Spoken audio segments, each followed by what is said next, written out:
Hello my fellow Singaporeans, I remember about 15 years ago when I bought my car, a Honda Civic 1.8 litres, my Cat B COE cost me around $8,400 and my car cost me $73,500. Today in 2024, a Honda Civic 1.5 litres of Cat A COE at $85,000 and the price of the car will be at $177,000. To do the math, that's 1.4 times more expensive than it was 15 years ago. By the way, for those of you who are not from Singapore, the prices I quoted earlier are in Sing dollars, and COE stands for Certificate of Entitlement, which only allows you to drive a Singapore registered car for only 10 years.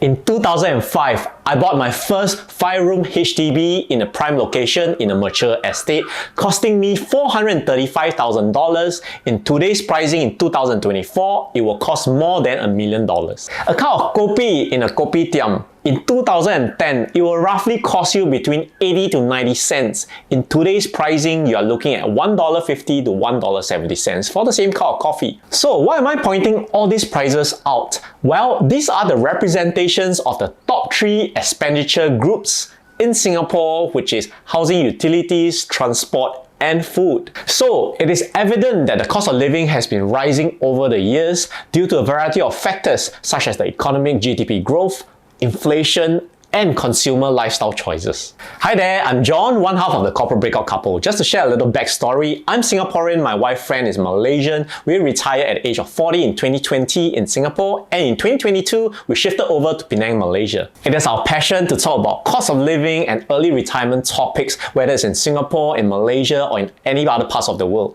In view of the rising cost of living, not just in Singapore, but globally as well, we would like to share with you 5 ways to combat the rising cost of living. We will appreciate your support for us by liking this video and subscribing to join our YouTube family.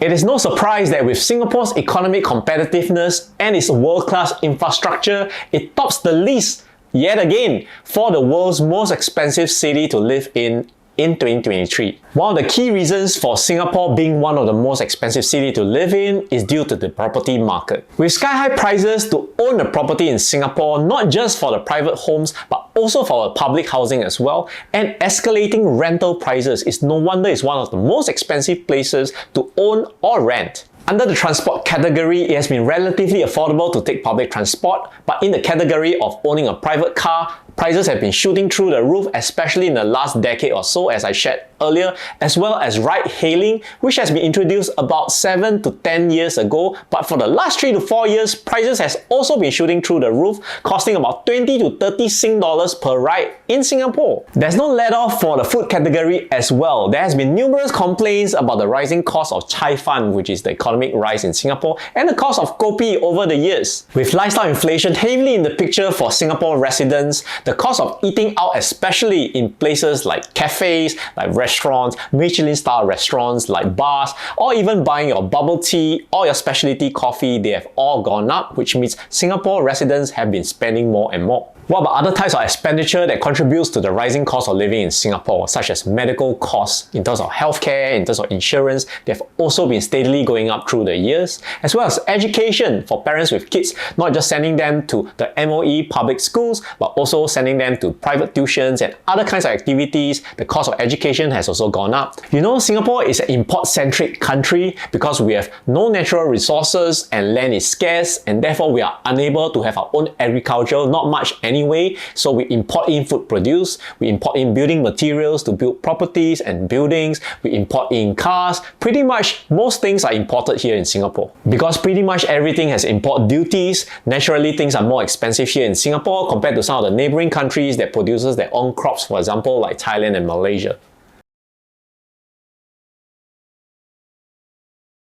I'd like to share with you 5 ways you can employ to combat the rising cost of living, actually not just in Singapore, but in any other parts of the world as well. I'd like to qualify that these 5 ways are not instant formulas for you to get results immediately. Rather, they are focused and centric around money management skills and building money habits that will ultimately help you with your finances. The first way is getting yourself familiar with day-to-day prices. Huh? What does that even mean?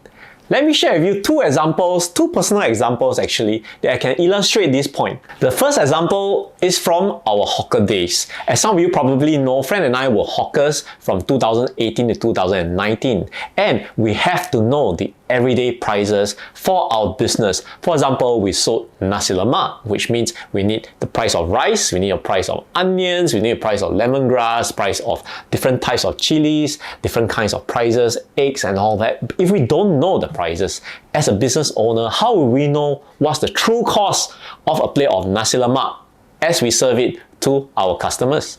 Example number 2. On this channel, you know that we travel a lot. Fran and I travel a lot, especially last year. Half of the year we were traveling, and we go to different cities and cover on the cost of living. In order to do that, we need to open up our eyes to really understand and analyze the day-to-day prices. For example, in Seoul, South Korea. So having been able to see all the different day-to-day prices, and we have our different building blocks in the various categories like food category, transport category, accommodation, we can then build up a budget. And the whole exercise of doing that allows us to understand South Korea, or Seoul for that matter, a lot better, and then we are able to compare, especially if we have the stats of the income in that city. So at the end of the day, the whole purpose of knowing all the day-to-day prices, which is actually a daily practice, allows you to understand what are the market prices out there, what's the average price of, let's say, a coffee, and are you overpaying or not? And that will help you make a wiser financial decision.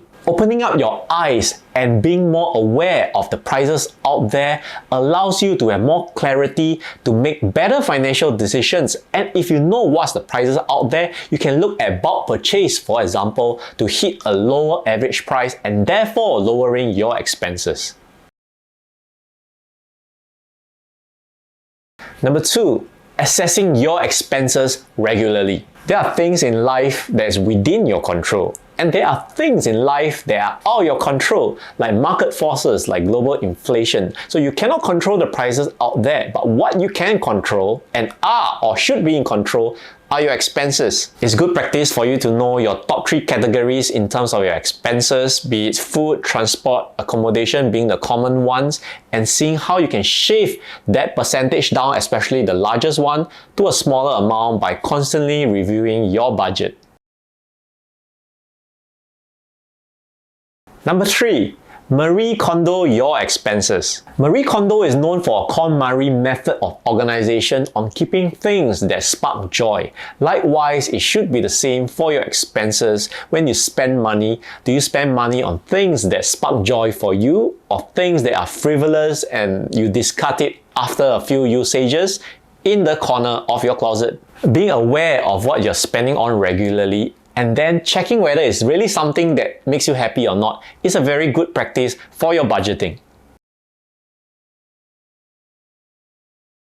The 4th way to combat the rising cost of living is to invest. Of course, the rate of pay increase for our corporate 9-to-5 jobs is just not enough to keep up with the rising cost of living that's triggered by inflation. In order to run faster than inflation, investing is one of the main ways you can use, especially on a passive manner while you hold your full-time job, to make sure your money is turbocharged and running faster.